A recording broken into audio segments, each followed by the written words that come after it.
Ampitomboina ho aminareo hatrany ry havako ny fahasoavan'i Jesosy Kristy Tompontsika. Amen. Nandeha hiara-iombona amin'ny vavaka isika ry havana. Ry Tompo rainay any an-danitra miantso hatrany ny anaranao izahay, satria raha vao mihiratra amin'ny masonay Tompo dia natsapa izay fa nomenao indray an'ity andro vaovao iainanay ity. Misaotra indrindra Tompo fa tianay hatrany ny mametraka ny fiainanay ao anatrehanao. Noho izany dia avozinay amin'ity anio ity Tompo ny fanoloranay ny fiainanay mba hanjaka an'i Jesosy. Amin'ny anaranao ireny anaovanay izany vavaka izany. Amen. Ny mofinaina hozaraina amintsika anio ry havako dia ny Genesis 3:1-9. Andinge ho vakiantsika izany amin'ny anaran'i Jesosy ary Jehovah Andriamanitra dia niantso andra-lehilahy ka nanao taminy hoe aiza moa ianao?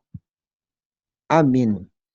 Rehefa lavo i Adama sy Eva satria nihinana ny voan'ny hazo nandraran'ny Tompo azy tsy hinanana, dia nahatsiaro tena ho nitanjaka ka niafina an'Andriamanitra.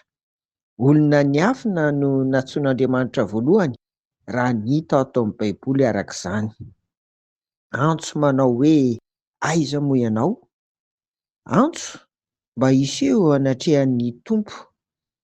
Antso ho amin'ny fibebahana, indrindra koa tapaka mantsy ny fifandraisana sy ny fiombonana amin'Andriamanitra, ary indrindra eo ny tahotra azy dia niafina ny olona. Azo ambara ry havana fa ity antso voalohany ato amin'ny Baiboly ity dia antso ho amin'ny fibebahana. Ry havana, aza manana ny toe-tsain'izy mivady reto ary e. Niafina fa nanota, fa na aiza no misy antsika dia mbola hita n'Andriamanitra foana. Hoy ny mpanao salamo, dia ny hita ao amin'ny salamo 8:30, ny 5:7 sy ny manaraka rehetra.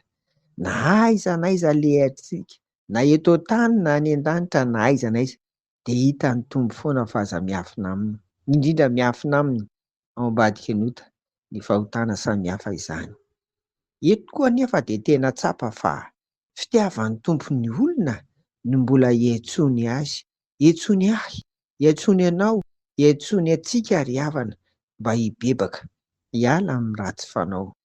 Tsy mahavonjy ny tenantsika mantsy isika raha hiafina amin'ny fahotanao foana eo anatrehan'Andriamanitra, fa mila mpamonjy isika dia Jesosy Kristy.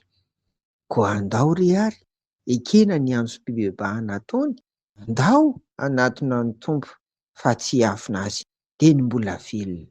Amen. Hivavaka isika. Tompo, mifono aminao izahay araka ny anarana tsirairay avy amin'izay hotanay ny fiainanay teo anatrehanao.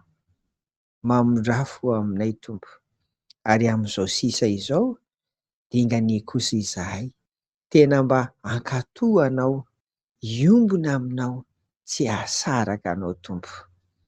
Dia apetraka eo am-pelantananao izay rehetra mbola ataonay amin'izao faraparan'ny herinandro izao. Mombanay tsirairay avy Tompo, amin'ny anaran'i Jesosy. Amen.